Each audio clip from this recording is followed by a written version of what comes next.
Un día a la vez es un espacio para conectar con Dios a través de su palabra. Suscríbete y acompáñame en este maravilloso viaje y permite que la palabra nos transforme de dentro hacia afuera. Bendecido día para todos. Vamos en la reflexión 88. Les cuento que no había puesto el título y lo acabo de poner y el Señor tocó profundamente mi ser. El título es La amargura de la traición. Y es recordar cuántas veces nosotros hemos traicionado a Jesús. Es lo que hoy las lecturas nos van a mostrar, pero sin embargo también la palabra nos dice que nosotros somos vasijas de barro frágiles. Entonces siempre nos vamos a equivocar, pero es el espacio donde el Espíritu ha querido habitar. Las lecturas de hoy las encontramos en la segunda carta de Corintios capítulo 4 y 6, en el Salmo 88, en el Evangelio de Marcos capítulo 14, versos del 22 al 52. Bueno, ayer hablábamos sobre la última cena y en los versículos de Marcos 14, 22 al 26, Jesús parte el pan, lo bendice, lo dio en trozos a sus discípulos y le dijo: tómenlo porque este es mi cuerpo. Y en sus manos tomó una copa de vino y dio gracias a Dios por ella. Se la dio a ellos, todos bebieron la copa y les dijo: esta es mi sangre, la que confirma el pacto, el nuevo pacto, que fue sellado por la sangre preciosa del Cordero entre Dios y su pueblo, es derramada como sacrificio por muchos. A Cristo, el Cordero inmolado sin tacha y sin mancha, que se ofreció una sola vez y para siempre, para que nosotros pudiéramos tener hoy libertad en Él. Y Él les dijo que no volvería a beber vino hasta que lo vuelva a beber en el reino de Dios.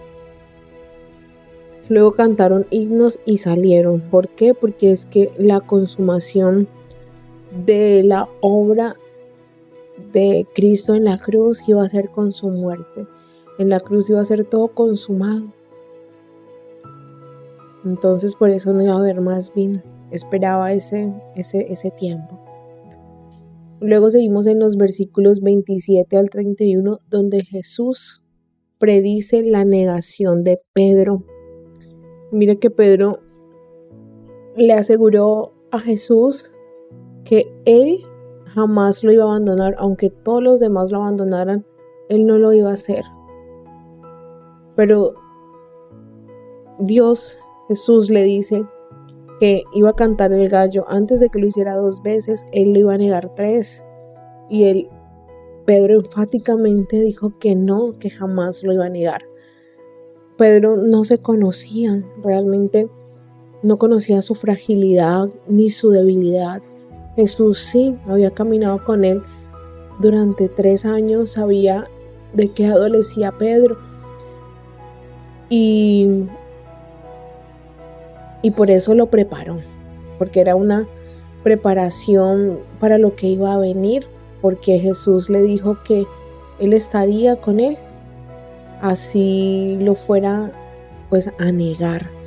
Entonces muchas veces nosotros hacemos eso, hablamos de manera impulsiva, como si todo dependiera de nosotros, y realmente no es así. Nosotros nos conocemos solamente cuando nos sentamos con Dios en su palabra, y es la palabra la que nos revela los deseos profundos de nuestro corazón, las intenciones ocultas, las razones de por qué hacemos las cosas. A veces parecemos que las hacemos de buena intención, pero en el fondo tenemos una intención distinta, y es solamente el Espíritu el que nos la revela. Entonces no nos apresuremos como Pedro, porque si el Espíritu no lo dice es porque hay algo dentro de nosotros. Entonces cuando alguien te diga algo, no lo eches en saco roto, porque Dios nos habla a través de las personas, y si podemos ver algo en alguien es pedirle al Espíritu pues que nos revise. No seamos así como tan... Eso es prepotencia de Pedro, de decir que jamás, que él nunca lo haría, porque no es verdad. Nosotros fallamos a diario nos equivocamos. Entonces no hay que tener esa como sobradez de que nosotros no nos va a pasar, ¿no? Sí, nos puede pasar, pero lo maravilloso es que Jesús le dijo a Pedro que no importa que lo negara, o sea, él iba a estar con él, y es lo que hoy nos dice Jesús a todos nosotros. No importa lo que hayas hecho, cuántas veces me hayas negado, si tú vienes a mí con un corazón arrepentido, ya hemos hablado sobre esto, arrepentido, no en remordimientos, que eso fue lo que le pasó a Judas. Él no se arrepintió, él sintió remordimiento por lo que había hecho. Y vemos que luego sigue que Jesús ora en Getsemaní en los versos del 32 al 41, y él se lleva a 3 discípulos, Pedro, Santiago y Juan, porque él comenzó a afligirse y a angustiarse profundamente, y les dijo: mi alma está destrozada de tanta tristeza hasta el punto de la muerte, quédense aquí y velen conmigo. Claro, Jesús iba a ser traicionado por Judas, uno de los 12 que había caminado con él durante 3 años, comían juntos, pasaban tiempo juntos, o sea, era alguien muy cercano a sus afectos. Imagínate que sea esa persona que tú le has dado todo y te da la espalda. Claro, eso es una amargura profunda, eso es un trauma muy difícil de soportar. Y esa era la tristeza profunda que tenía Jesús, el destrozo del alma de saber que Judas le iba a traicionar. Y dice que él se adelantó un poco más y cayó en tierra y pidió oración. Le decía al Padre que si fuera posible pasar de la horrible hora que le esperaba. Abba Padre, clamó, todo es posible para ti, te pido que me quites esta copa de sufrimiento de mí, sin embargo quiero que se haga tu voluntad y no la mía. Judas no quiso estar en la presencia, no se dejó moldear por lo que Jesús les había mostrado. 3 años era el proceso que Jesús estaba viviendo con los discípulos para que ellos empezaran a reconocerse qué era lo que adolecían. Y Judas nunca se sintió parte. Él siempre quiso más, quiso otras cosas. Entonces eso lo llevó a eso, pero Jesús lo amaba y ese era el dolor que él sentía cuando oraba en Getsemaní. Aparte de lo que iba a sufrir en la cruz, era el dolor de una traición. Y yo sé que a todos nos duele cuando nos traicionan. Entonces, pongámonos en los zapatos de Jesús. ¿Cuál era el dolor que tenía él en ese momento? Que recordemos que él era Dios, pero también era humano. Y lo que nos duele a nosotros también le duele a él en ese entonces. Y les dijo a sus discípulos algo muy cierto: velen. Ayer hablamos de mantenernos despiertos. Hay que velar para no ceder ante la tentación, porque el espíritu está dispuesto, pero el cuerpo es débil. Si el espíritu no está fortalecido, nuestro cuerpo nos hace caer, nuestros deseos nos hacen caer. Hay que fortalecer el espíritu todos los días con oración, con tiempo con Dios. Pero una oración del corazón, que tú puedas desnudarte y que Dios te hable a través de su palabra, que te hable a través de todo, porque Dios habla, somos nosotros los que no escuchamos. Pero recordemos siempre esto: nosotros somos débiles, la fuerza nos la da el Espíritu, y es por el Espíritu que no caemos en tentación. Y les dijo al final que ya había llegado la hora en que él iba a ser entregado. Y en los versos del 43 al 50 es la traición de Judas. Pero mira que Judas llegó, les dijo a los que le iban a arrestar que él le iba a dar un beso para que supieran quién era. Pero llegó y le dijo a Jesús, una persona con la que estuvo trabajando, caminando 3 años, le dijo Rabí, o sea, maestro. ¿Por qué? Porque no lo veía como su Señor. Yo me atrevo a decir que Judas quería el puesto de Jesús, porque eso hace la avaricia. Y si tú estás 3 años caminando con alguien y esa persona no te siente cercana, era porque nunca se acercó a ti con buenas intenciones. Siempre estuvo buscando algo y por eso tal vez ya no está. Entonces, entiendo yo lo que vivió Jesús y entiendo cuando uno camina con alguien y esa persona no se involucra. Pero aún así Jesús caminó con él porque su amor por él no cambió porque él tuviera otra intención. Porque el amor es algo que damos porque Dios nos lo ha dado a nosotros primero. Entonces, con ese beso, Judas entregó a su compañero de camino de 3 años y lo arrestaron.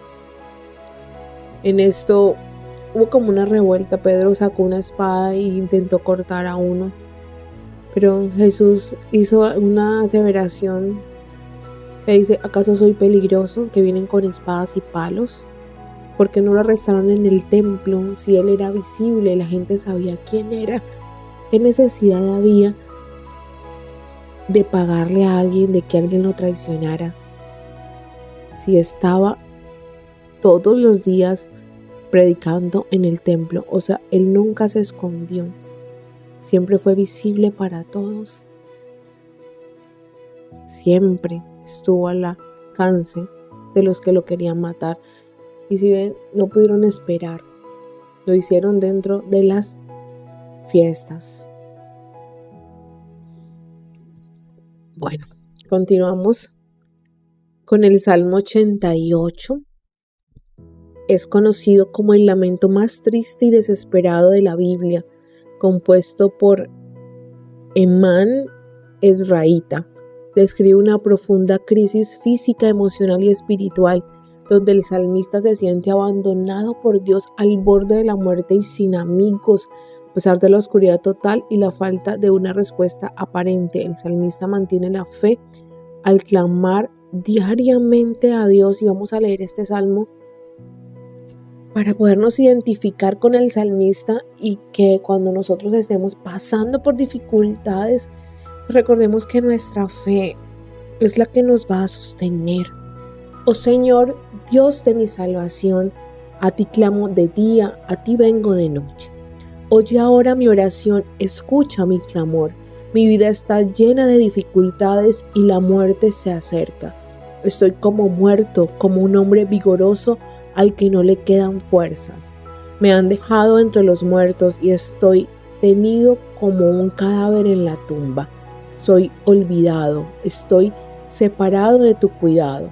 Me arrojaste a la fosa más honda, a las profundidades más oscuras. Tu ira me oprime, con una ola tras otra me has cercado. Alejaste a mis amigos al hacerme repulsivo para ellos. Estoy atrapado y no hay forma de escapar. Los ojos se me cegaron de tantas lágrimas. Cada día suplico tu ayuda, oh Señor.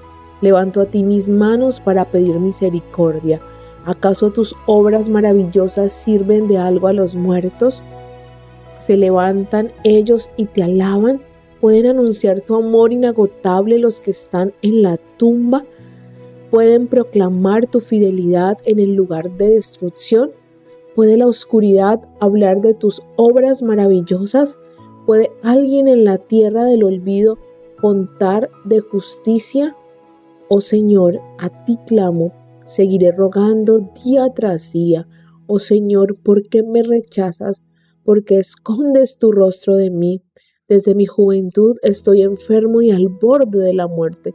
Me encuentro indefenso y desesperado ante tus terrores. Tu ira feroz me ha abrumado, tus terrores me paralizaron.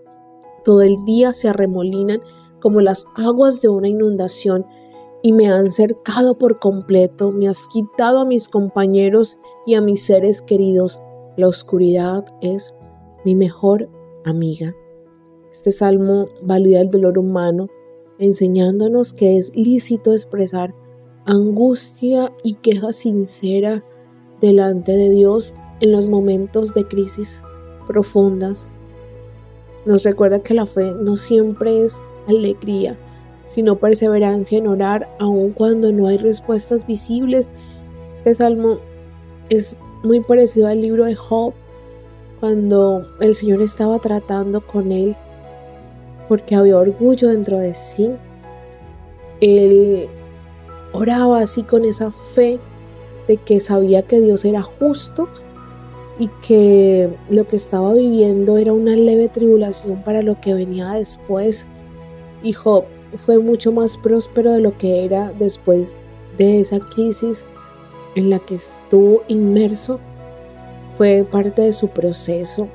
Y este salmo también refleja el sufrimiento de Jesús en la cruz, que vivió una soledad extrema, el abandono de todos sus discípulos y todos los que lo seguían, que cuando lo arrestaron, todos se disiparon. Recuerden que Pedro le negó 3 veces, Judas le traicionó y terminó ahorcándose, y los demás se dispersaron para que nadie los pudiera identificar como seguidores de Jesús.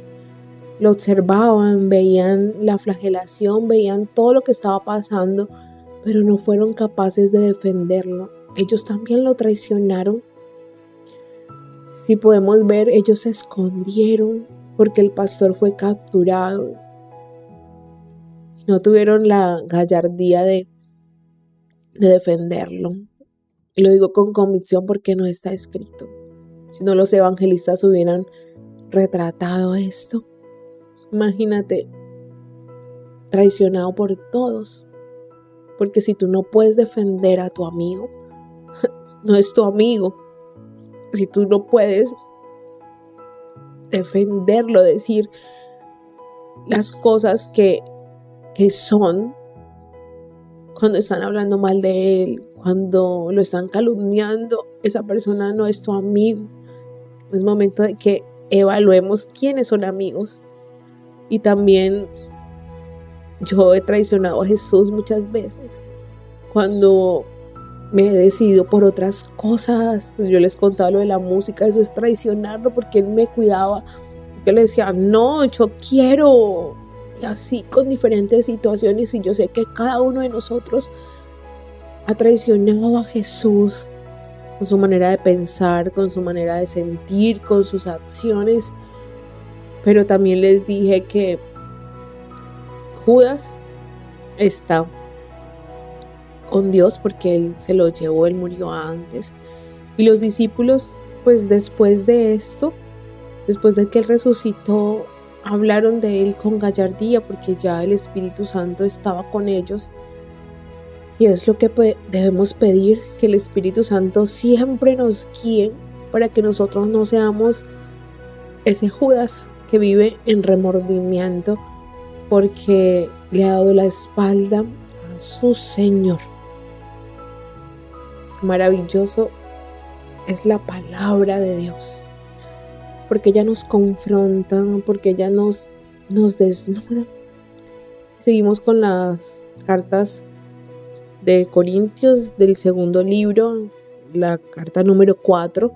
Destaca la integridad en el ministerio y la fortaleza espiritual ante la adversidad. Pablo enseña que aunque los creyentes son vasijas de barro, frágiles, contienen el tesoro del evangelio. A pesar de sufrir aflicciones, no desmayan, enfocándose en la vida eterna y la renovación interior diaria, viendo las pruebas como una leve tribulación. Eso fue lo que le pasó a los discípulos. Eran frágiles, pero después de que Jesús murió, que resucitó, todo lo que vivieron lo hicieron convencido, todo lo veían como una leve tribulación, porque iban llevando la buena nueva del evangelio, porque todo lo que Jesús les había enseñado ahora cobraba sentido, porque ellos no se predicaban ellos mismos, ellos predicaban a Jesucristo el Señor. ¿Y por qué lo hacían? Porque el que dijo que haya luz en la oscuridad, o sea, Jesús, hizo que esta luz brille en nuestros corazones para que podamos conocer la gloria de Dios que se ve en el rostro de Jesucristo. Eso fue lo que le pasó a los discípulos y lo que nos pasa a nosotros hoy. Porque Por la muerte de Jesús, el Espíritu Santo vino a morar entre nosotros y Él es el que nos da luz. Y cuando esa luz de ese hombre interior crece, nuestro rostro se ilumina como el rostro de Cristo en la transfiguración. Pero somos frágiles, seguimos siendo frágiles, vasijas de barro con un gran tesoro dentro. Por eso nuestro gran poder nunca proviene de nosotros, sino del Espíritu de Dios que habita dentro de nosotros. Por eso no hay que comerse las flores, porque toda la honra y la gloria es para Dios, que hace todas las cosas posibles, y no hay que darnos por vencidos, hay que seguir este camino, porque estas pequeñas dificultades no durarán para siempre.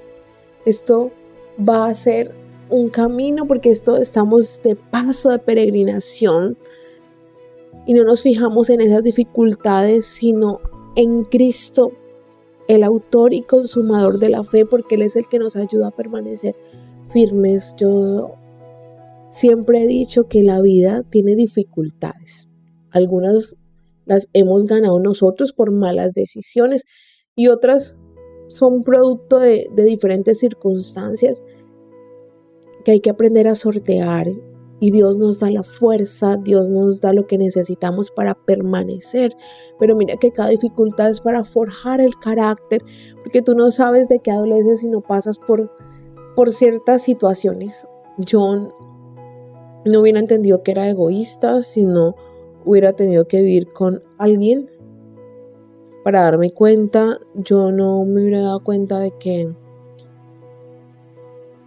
confiaba en las riquezas si no se me hubieran ido los ahorros.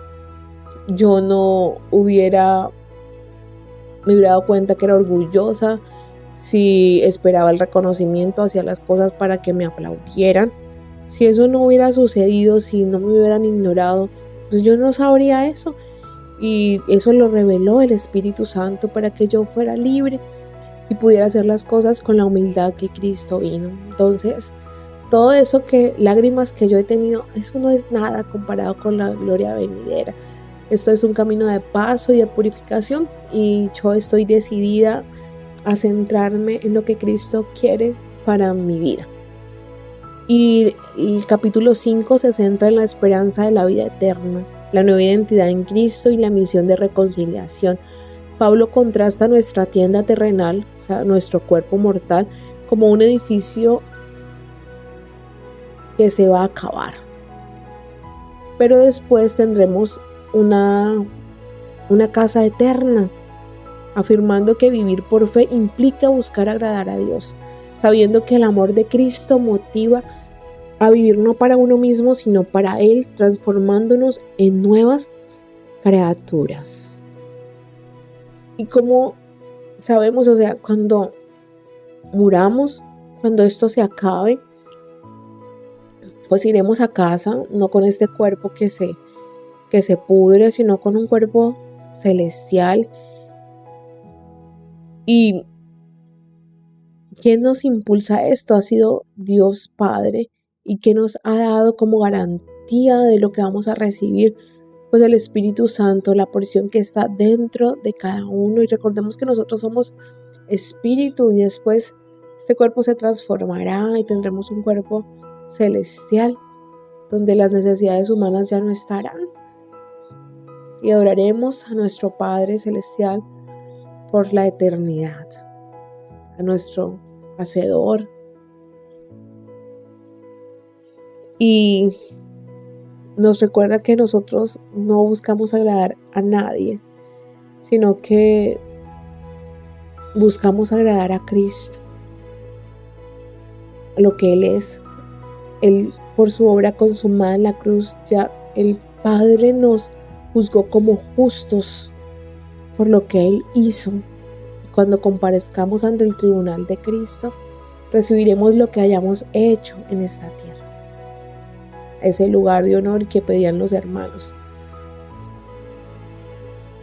de sentarse a la derecha y a la izquierda. Cristo decidirá el lugar de cada uno de nosotros cuando sea el día final. Él nos ubicará dependiendo qué tan cerca estuvimos de su presencia aquí.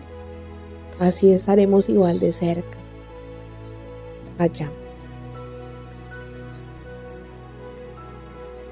Y recordemos que el amor de Dios se ha apoderado de todos los que creemos en Él, que comprendemos lo que Él hizo por nosotros. Él murió y resucitó para que nosotros ya no vivamos para nosotros mismos, sino que ahora vivamos para Él. Que ya no pensemos con los criterios que pensábamos antes, sino que pensemos con los criterios de Él, los que están en la palabra. Porque dice que el que está unido a Cristo es una nueva persona. Las cosas viejas pasaron y se convirtieron en algo nuevo. Lo que le pasó a Pedro. Mira que cuando Jesús resucitó fue y buscó a Pedro y le dijo que si le apacentaban las ovejas, se lo dijo 3 veces. ¿Para qué? Para contrarrestar la negación 3 veces. Y Pedro fue la piedra en la que Él edificó la iglesia, que tomó las riendas a partir de ese momento. Entonces vemos que Él lo restauró y de ahí Pedro cambió totalmente porque se había encontrado con el resucitado. Y al encontrarse con el resucitado, se reconcilió con Él, con Dios, y le encargó de anunciar ese mensaje de reconciliación, porque en Cristo Dios estaba reconciliando consigo mismo al mundo sin tomar en cuenta los pecados de los hombres. Y a nosotros nos encargó que diéramos a conocer este mensaje.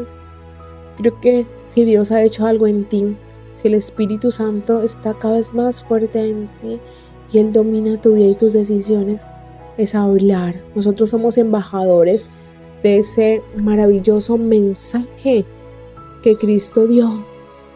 El mensaje de salvación es proclamarlo a los 4 vientos, proclamar esa buena nueva de salvación para que podamos extender lo que Él hizo. Mira que es Semana Santa maravillosa. Pidámosle al Espíritu que nos les dé el sentido a esta semana para que podamos anunciar esta buena nueva. Y el capítulo 6 es un verso que yo ahora lo siento mío, que me llamó profundamente la atención. Dice: parecemos tristes, pero siempre estamos contentos. Parecemos pobres, pero enriquecemos a muchos. Parece que no tenemos nada, pero lo tenemos todo. ¿Y sabes por qué yo hoy digo que lo tengo todo? Porque lo tengo a Él. Porque Cristo se ha entronado en mi corazón. Dios es el centro de mi vida. Y sé que a veces se me quiere desviar la visión, pero estar en la palabra vuelve y me centra. Y yo hoy siento que no necesito nada, absolutamente nada. Disfruto de todo lo que Él me permite tener en el día a día. Disfruto de sus muestras de amor, de cariño a través de las personas. Pero que me falte todo menos Él. Menos Él. Porque mi vida no tendría sentido. Y en 2 Corintios 6, versos de 14 al 16, habla que no nos unamos de manera íntima con los incrédulos. Y yo pensaba, yo decía, pero Dios, ¿tú qué quieres decir? Si tú vas a tener 3 o 4 amigos de tu confianza, no pueden ser de diferentes creencias tuyas. Deben ser personas que te lleven al conocimiento más profundo de Dios. Personas con un corazón conforme al corazón de Dios. Y solo eso lo discierne el Espíritu. Él te va a decir quién debe estar y quién no. Quién debe ser ese círculo íntimo. No es que te aísles, porque si tú no vas a los incrédulos, la buena nueva no se va a esparcir. No es la persona íntima, la persona cercana, la que te va a dar un consejo, la que te va a acercar más a Dios. ese círculo cercano debe ser de la misma creencia tuya, que lo que te diga te va a llevar hacia Dios.